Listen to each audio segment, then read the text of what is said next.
Hello friends, welcome to gossip दुनिया। तो जी हाँ दोस्तों, आपका स्वागत है मेरे चैनल पे। चलिए बात करते हैं बिग बॉस के आज के एपिसोड की। किसका किसके साथ हुआ पंगा और करण जौहर ने लगाई किसके खिलाफ, सबके बारे में डिटेल में बात करेंगे। तो चलिए लेट्स स्टार्ट द वीडियो। तो जी हाँ दोस्तों, आज के एपिसोड की शुरुआत होती है। करण जौहर मनारा चोपड़ा को ये पूछते हैं कि तुम सबसे ज़्यादा किससे एक्सपेक्ट करती हो, तुम्हारी फ्रेंडशिप किससे सबसे ज़्यादा है। तो उसमें मनारा चोपड़ा का जवाब ये होता है कि अनुराग से और मुनव्वर से। तो करण जौहर ने पूछा कि क्या तुम लो फील करती हो, तो डू यू वांट कि मुनव्वर और अनुराग तुम्हारे साथ सबसे ज़्यादा टाइम स्पेंड करें। इसका जवाब नारा हाँ में देती हैं। तो इसी के बाद करण जौहर का ये कहना होता है कि जब अनुराग ने तुम्हारे सो कॉल बेस्ट फ्रेंड मुनव्वर को पूरे सीजन के लिए नॉमिनेट किया, तब तुमने मुनव्वर के लिए स्टैंड क्यों नहीं किया, जबकि मुनव्वर तुम्हारे लिए हमेशा स्टैंड लेता है। मुनव्वर अंकिता के ताने भी सुनता है तुम्हारे लिए और अभिषेक की भी ताने सुनता है, बट वो हमेशा तुम्हारे लिए खड़ा होता है। तो तुम आज तक सीजन में एक दिन भी ऐसा नहीं हुआ है कि तुमने मुनव्वर के लिए स्टैंड लिया। तो क्या तुम बेनिफिट्स के लिए सिर्फ मुनव्वर को अपना बेस्ट फ्रेंड बोलती हो या उनका फ़ायदा उठा रही हो। और क्लियरली करण जौहर ने मनारा को हिपोक्रेट बोला और बोला ये डबल स्टैंडर्ड है तुम्हारा कि तुम सिर्फ अपने गेम के लिए मुनव्वर को यूज़ कर रही हो। और ये बहुत ज़रूरी भी था ये सारी बातें मुनव्वर के साथ होना, क्योंकि मुझे लगता है कि मुनव्वर को भी पता चलना चाहिए कि उसकी सो कॉल बेस्ट फ्रेंड उसके पीठ के पीछे क्या गेम खेलती है, जैसा कि हमने पहले एपिसोड में देखा है। बट वो मुनव्वर के सामने तो बहुत अच्छी बनने की कोशिश करती है। तो ये आई ओपनिंग बहुत ज़रूरी था मुनव्वर के लिए, उनको अपने गेम स्पीड करने के लिए। इसी के बाद करण जौहर मुनव्वर को पूछते हो कि क्या तुम 100% कन्विंस्ड हो कि अंकिता तुम्हारी दोस्त है, क्योंकि इसके पहले अंकिता बहुत ज़ोरों शोरों से घर में बोलती हुई नजर आती थी कि मुन्ना मेरा दोस्त है। बट कल के एपिसोड में इन्होंने बोला कि I am taking step back. तो क्या तुम्हें 100% लगता है कि तो अंकिता तुम्हारी दोस्त है। इसका जवाब मुनव्वर का ये कहना होता है कि नहीं, मैं 100% कन्फर्म नहीं हूँ। पर इस बात को डिफेंड करते हुए अंकिता का ये कहना होता है कि मैंने ये स्टेटमेंट इसलिए दिया क्योंकि मुनव्वर हमेशा मनारा का साथ देता है और I don't want to be third wheel. मैं नहीं चाहता कि मुनव्वर मेरे और मनारा के बीच पिस जाए, इसीलिए I am taking a step back. यहाँ कुछ ऐसी ही बातें आई मुनव्वर की, अंकिता की, मनारा की। और अब बात करते हैं विक्की भैया को। आज विक्की भैया को जमकर लताड़ा है करण जौहर ने। करण जौहर ने विक्की भैया के सारे पत्ते खोल दिए कि किस तरह विक्की भैया अपने कन्वीनियंस के लिए लोगों से बात करते हैं।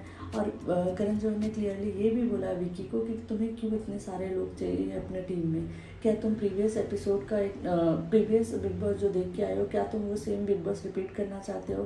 क्या तुम्हारा इसके अलावा कोई गेम प्लान नहीं है। अंकिता से भी विक्की की इस बात की वैलिडेशन और कंफर्मेशन ली कि अंकिता तुम दिल पर हाथ रख के बताओ, क्या विक्की ने तुम्हें ये बात नहीं बोली है कि हमें ज़्यादा से ज़्यादा लोग अपनी टीम में होना चाहिए ताकि हम बेटर गेम खेल सके। जिसका जवाब अंकिता कहीं ना कहीं हाँ में बोलती हैं और घर वाले भी इस बात के साथ सहमत होते हैं। जी हाँ, कुछ इस तरह से विक्की भैया को जमकर लताड़ते हुए नजर आए करण जौहर। विक्की भैया के सारे पत्ते खोल दिए। हम ऐसा बोल सकते हैं कि विक्की भैया का गेम सबके सामने रिवील करके रख दिया करण जौहर ने। और साथ ही ये भी बोला कि Vicky, if you are playing a number game, खुलकर खेलो, पुराने सीजन्स के को रिपीट करने की कोशिश मत करो। तुम खुलकर खेलोगे तो हम तुम्हें सपोर्ट करेंगे, बट इस तरह अगर तुम किसी को कॉपी करके खेलना चाहोगे तो डेफिनेटली हम तुम्हें सपोर्ट नहीं करेंगे। कि ये बात भी बोली कि अंकिता एज एन इन्वेस्टमेंट, जो बात विक्की ने ईशा के साथ की थी वो बात भी सामने लाई गई जो कि सच थी। उस पर मैंने एक अलग से वीडियो बना रखा है, प्लीज़ आप वो वीडियो जाके देख लें। के बाद कल घर में हुई थी एक बहुत बड़ी लड़ाई अरुण के, अभिषेक के और तहलका के बीच में। तो आज अभिषेक का ये कहना था, उनको शायद ये लग रहा था कि बिग बॉस या करण जौहर उस मुद्दे पर बात नहीं करेंगे। तो अभिषेक आज बहुत ही ज़्यादा आउट ऑफ कंट्रोल हो रहे थे, जिनको ईशा कहीं ना कहीं कंट्रोल करते हुए नजर आई थी। तो जी हाँ, उसी के बाद वो क्लिप दिखाएगी कि कल क्या हुआ था वो बड़ा झगड़ा एक्चुअली ये था कि कल यहाँ घर के कुछ सदस्य सो रहे थे, जिस पे कुकड़ों को बजता है तो अरुण जाते हैं सबको जगाने। उसी में से एक सदस्य होती है ईशा सो रही होती हैं। तो जब अरुण जी उन्हें जगाने जाते हैं तो इनकी काफ़ी बहस हो जाती है। ईशा ने बोला कि अगर आप ऑर्डर दे के उठाओगे तो मैं नहीं उठूँगी। इनका काफ़ी आर्ग्यूमेंट झगड़ा होता रहता है। ईशा का झगड़ा हो, अभिषेक ना आए, ये तो पॉसिबल ही नहीं है। तो अभिषेक अरुण को कहने लगे कि तमीज़ से बात करो, लड़की से ढंग से बात करो। ये झगड़ा बहुत ज़्यादा बढ़ जाती है। इस झगड़े में तहलका की एंट्री हो जाती है। ये दोनों एक दूसरे को जमकर लताड़ते हैं, जमकर सुनाते हैं।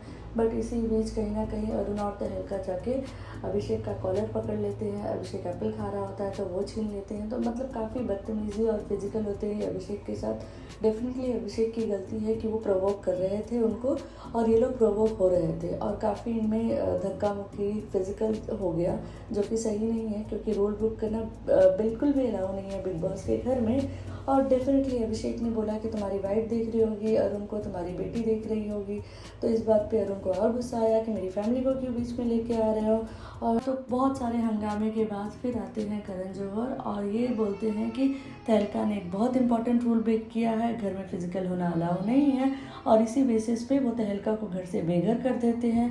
और उसके बाद जो रोना धोना मचता है, घर में सारे सदस्य रोते हुए नजर आते हैं, चाहे वो मुनव्वर हो, चाहे वो अंकिता हो, चाहे वो अभिषेक हो, चाहे वो अरुण हो।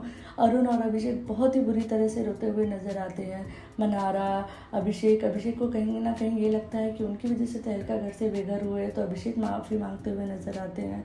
घर के सारे सदस्य फूट फूट कर कैमरा पे रोते हुए नजर आते हैं, माफ़िया मांगते हुए नजर आते हैं। सबका ये कहना होता है कि तहलका बहुत अच्छा है, तहलका हमें बहुत हंसाता है, तहलका के बिना हमें घर पे अच्छा नहीं लगेगा। सबने बहुत कन्विंस करने की कोशिश की, बट बिग बॉस का डिसीजन फाइनल था।